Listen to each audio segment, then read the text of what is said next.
We're marking here a very special birthday. Shalom, Walter Bingham. Shalom, Yoni. Happy 100th birthday. Yeah, unbelievable. I can't believe it myself. Wow, and you are holding two world records. Guinness, of course, remind us. Yes, Guinness World Records. One as the oldest working journalist, and one is the oldest working radio show host. Wow, and some of that is by us here on ARUTZ SHEVA, Israel National News, and we're very proud. And you know, you told me before that this year you're not having at least at this point, a party, a celebration, and that's in wake of the situation. And I wanted to ask you, as a person who saw everything, so to speak, how do you look at what happened on October 7th? It's very, very sad. Particularly sad because I had gone through a similar situation in Germany in many years ago, 80 years ago, and now we have exactly the same.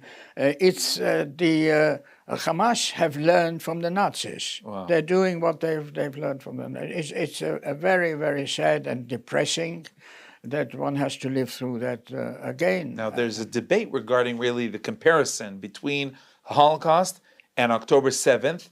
And one of the main statements or one of the main ideas behind those who say that you're not supposed to compare is that now we have the State of Israel.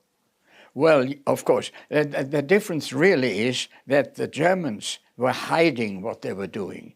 That didn't do it openly. That's one amazing, crazy They were difference. hiding. And the Hamas are not hiding it. They are very proud and photographing it and showing it to the world. So that really is the main difference. This is where you can compare. And regarding the state?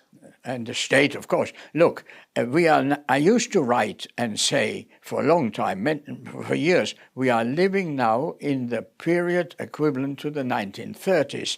Recently, I changed that and I said we are living in a period equivalent to 1938. Why? Because 1938 was the beginning of the pogroms, the Kristallnacht and the whole pogroms, and where they were, and throughout the period, of course, the Nazi hordes, the brown shirts, used to go out hunting for Jews, and this is what we're having exactly the same today. They are going out hunting for Jews. Wow. Now, you've been covering the news in Israel, security, defense, military, everything for years. And you've spoken with experts and politicians and senior military figures. How do you relate to the surprise of October 7th? Well, that was one of our failures. An intelligence failure. I cannot explain it. I can't understand it. All I can say is that the Hamas were smarter than we were. But some would say that it's just a misconception, that we should have understood, and many from the right say we warned about this. We warned that if you give up land, this is the result. Yeah, well, the last time we gave land was in 2005. And that, of course, was a big mistake, and everybody knows it. Today, with hindsight, everybody knows it was a mistake. But the offer of giving land, this 2 states or giving something back to them, that is it's a no-no, impossible. Look, I've recently said, why we should not take any notice of the world. America, France, all the countries that are telling us what to do and to stop fighting and to give land, 2-state solution. Look, I said, what about the Catalans in Spain? What about the Canadians in Quebec? Start at home. Don't tell us what to do. Because that's the same situation. The Catalans want independence, the Quebec wants independence, and in many other countries. So I'm telling them, no, don't tell us what to do. Do as I say, not as I do. So they don't do it, but they tell us to do it. That's the story of our lives. You know, another thing you could compare, of course, is the whole idea of anti-Semitism. What we saw, of course, with the Nazis and before, and for generations, and what we're seeing today. Let's put aside Hamas, throughout the world, anti-Semitism. Look, whenever there is an economic or political problem in any country, you have to divert the attention of the people from the problems. And what better than the old and tried method of anti-Semitism? Now in the United States, it's getting worse, and that's because of all the money that Qatar and all the other countries paid into the universities.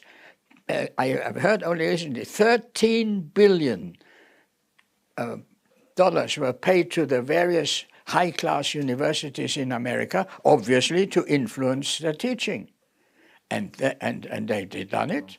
They want the funds. They've done it. And we're seeing the situation really in the campuses. The donors of America who didn't realize, they thought they were giving to their old cronies, what they call in America, alma mater or something like that. They thought they were giving it to the university for education.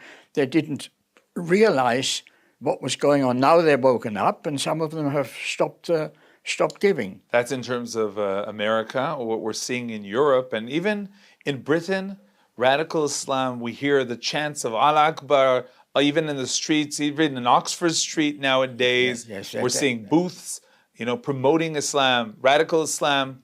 What's going to be with Europe? This is...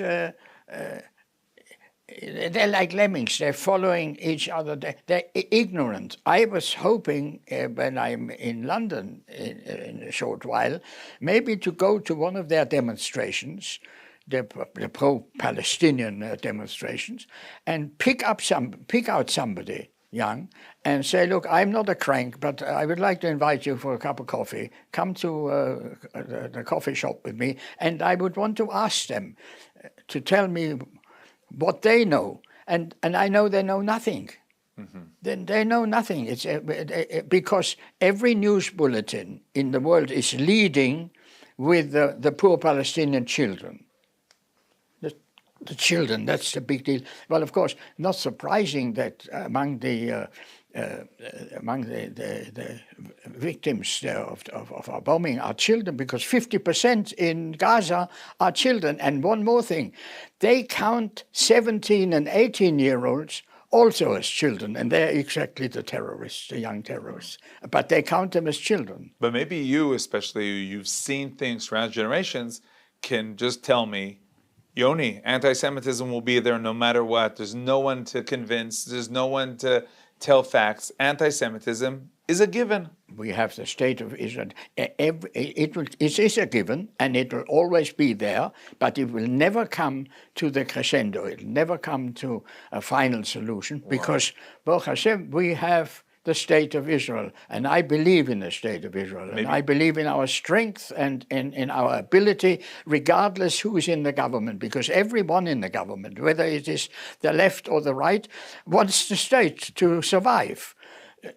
Maybe that's what was so difficult and so tragic about October 7th, is that the Holocaust, or the acts that resembled the Holocaust, came into our homes, into our state.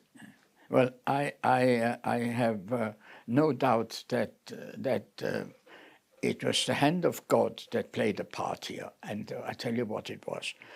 We were very disunited just before the 7th. Actually, people were fighting physically. That evening, there were supposed to be protests and Simchat Torah events in Tel Aviv. And it was Hashem, God, who gave us a little reminder with this. Very painful reminder. Sometimes it comes very quickly. Sometimes it takes a very long while to get the rewards. I'm comparing it with my long life, that people say, well, you went through the Nazis, you went through the war, you maybe come to that, and then eventually you're here, and God really preserved you through all those things unscathed, just so that you can do what they call your holy work today here in Israel, promoting the state of Israel. and doing my kind of hasbara, and so the reward came 80 years later, that I'm still here. I'm still alive. That's my reward. So in terms of the state, what are you're feeling, or what are you telling us? Well, I am saying that that Israel will never go down. We're here to stay. That's what I'm saying. Look, there were so many empires. There was the Greek, and there was the Chinese Empire, and the Roman Empire, and the Byzantine Empire, and the Ottoman Empire, and the British Empire. Where are they now? All gone.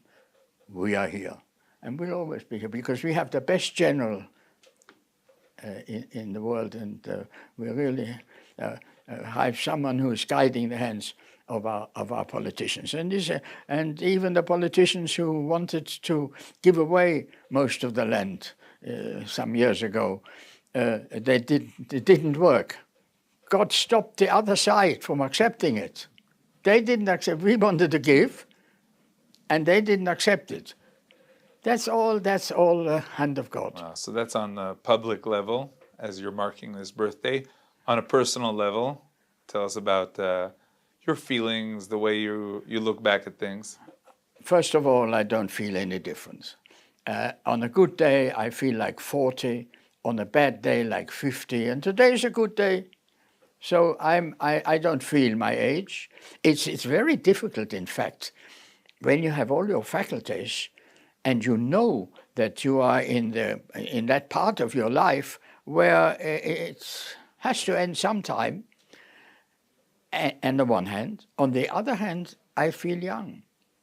I have a lot of friends in the journalistic world, and they're young people, and they come and visit, and it's very difficult to marry the two, to understand that you are living in the part of your life which is where one of these days it'll happen, and on the other hand, you can't understand it, because when you have your faculties, if you sit in a rocking chair and you go to the park, that's a different thing. But I'm very active, as you know. I write and I broadcast and I do and I run and I meet people, and it keeps me young. I feel very young. The only time, I must tell you, the only time I know that I'm old is when I pass a mirror. That's the only time I know that. So when people ask you, so what's your secret, Walter? It's about creating, it's about being constantly on the move? Well, first I'm flippant and I tell them I don't eat garlic. I run a mile from garlic. People say, well, it's good for you. I say, well, I've done all right without it. That's the first thing. And the next thing I point to Hashem, I've got good genes, that's it. And of course, to keep active. I have no spare parts in my legs or anywhere, and I have still an active mind. And you have to keep your mind active, because that's the secret, really, is to keep them, not to sit down and say, I'm old and I can't do this and I can't do that, and You know, many people at a certain age like to look at the younger generations and say, they'll never be like us, or, oi, what's going on with the next generations? And you've seen more and more generations. And, you know, these days, especially as our youngsters are in the army, in combat, people are saying, you know what? Let's not judge the next generations. Do you feel that as well? Look, people say the good old age. Talk about the good. There wasn't a good old age. It was tough. It was not. Today, with the technology and everything is helpful. Some of the technology is not so good, but with the technology and even in the war technologies, this is the time to live in. I wish I was young today. This is the time. And in terms of the people themselves? Wonderful. Our young generation, I can only talk about Israel because this is my home. And the young generation, wonderful. Look, once upon a time when I lived in England and little children made noises, I couldn't bear it. It bothered me. When little children were too loud and made noise. That bothered me a bit. Today, I hear young children in Israel. Wonderful! This is our future. It's a fulfillment of prophecies. I'm happy to hear young children, and our youth is excellent. Look how the feeling. I mean, we're having a tough time. It's now 3 months of war, and we have lost a lot of our best people, and interestingly, high-ranking soldiers, which shows you, unlike in my day in the army, where the officer said, go, here it seems that they're in the front. Follow me. Follow me, leading. Wonderful. This is a great generation. I wish I were young. Our people, I have no criticism here. Wow, no criticism. But we have a few nutcases. We have a few, obviously. But in general, look, you might think that after 3 months of war, that they would say, oh, enough already, we have to stop, we're losing people. No, you talk to the soldiers. I spoke to yesterday, somebody who was on reserve duty, and they sent him back, and he wants to go again. He wants to go. They don't want him right now. That is our generation. They believe that we have to finish the job. And they're following Netanyahu's, regardless of all the other problems that they find about Prime Minister Netanyahu. But they follow, he says we have to go. It's no good finishing. We will, in a couple of years, we'll have the same thing again. No, we have to. War has a cost. But look, I said before that the countries have no right to tell us anything about civilians. Oh, you have to watch about the civilians. What did they do? Nagasaki, Hiroshima, Dresden. In Dresden, in 2 days, the 1,000 bombers dropped 3,000 tons of bombs, incendiary bombs. They have nothing to tell us, and we should continue. We have to. Oh, absolutely, we must continue, finish the job. Otherwise, we are in trouble. There have to be discussions about the day after. This is what will come, and this is going to go. This is going to make a lot of discussion here, and Palestinian Authority, different opinion.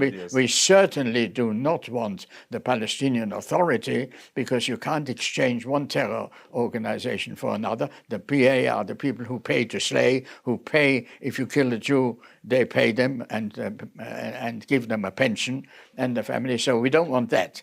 Now, what do we do for the day after? That's a very, very big question. I have my ideas. I have some ideas, and I put them out into public. Right, we saw them. You presented them also on ARUTZ SHEVA.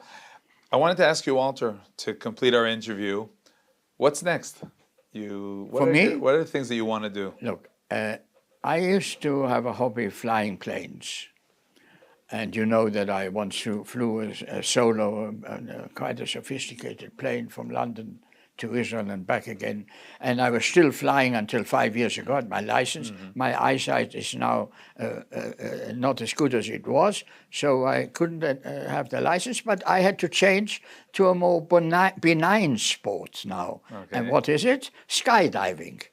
Skydiving. Wow. For my 95th, I skydived from 13,000 feet with a minute free fall, and I've spoken to them. I'm doing it again now, as soon as it's possible, because I have to do it in Akko. Akko is very close to the Lebanese border, and of course there's no flying. So you'll flying. You'll have to wait with that. So I'm waiting until that, and then okay, send us pictures. Then I'm doing another skydive, and I will have the media with me, hopefully. Okay, then. Great, Walter Bingham. It's great seeing you. Have a very happy birthday, and good luck with everything. Thank you very much, Johnny. Thank you very much. Oh, I must tell you, somebody asked me, when are you going to retire?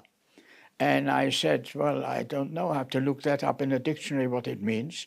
And don't worry, I'll be with you for a long time yet, because I want to see Israel's future and Israel develop in 2024 and beyond. Wow, thanks so much.